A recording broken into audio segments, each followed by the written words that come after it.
Welcome back to KTN Prime. Now, the Ethiopian government has embarked on an aggressive sensitization campaign targeting at least 15 million people in danger of facing the worst drought in years.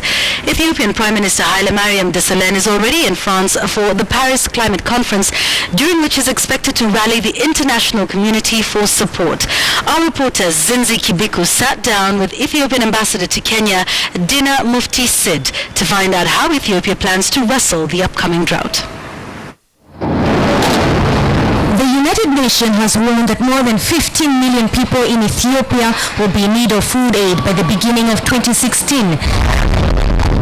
This is blamed on the predicted severe drought caused by the El Nino phenomenon. A lack of rain has meant that crop yields in the worst affected areas are down by 90% this year. Ethiopian ambassador to Kenya, Dina Mufti Sid, says the government has put in place an elaborate plan to mitigate the drought effects.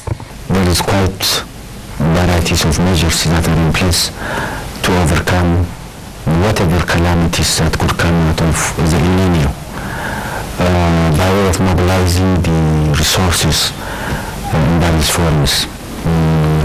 One, there is a National Disaster Committee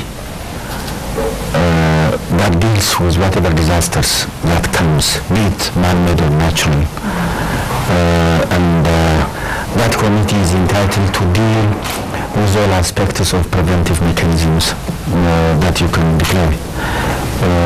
Mobilizations, mobilizing resources, mobilizing the public, and preventing the effects, the negative effects of this El Nino. Ethiopia will be seated at the big table when climate talks take place in Paris between 30th November and 11th December. Like every country, she will be contributing to the conversation. There are national plans that we are hoping would contribute to the mitigations of the effects of the climate change. We are building a green economy in the sense that Ethiopia is now building a lot of dams, hydroelectric dams, and these dams have clean energy.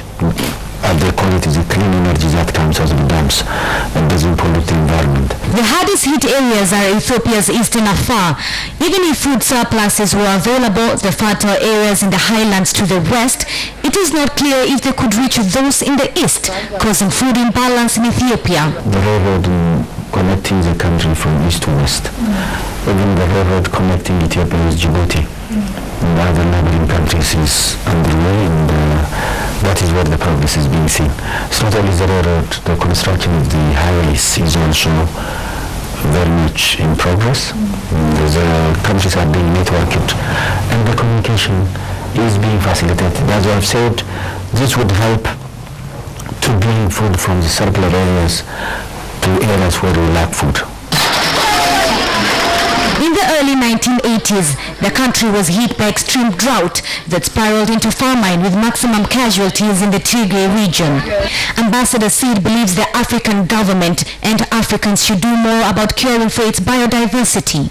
I don't think Africans are doing enough to take care of the environment in general. However, it doesn't mean that Africans are totally negligent. There is increasing awareness on the part of the African leadership and the African society in the different parts of Africa. The last drought Ethiopia experienced was 30 years ago. It brought international artists to record the song We Are the World in order to bring awareness. And as the Horn of Africa prepares to tackle El Nino, we can only hope that the measurements put in place are strong enough. Zinzi Kibiku, KTN News, Nairobi.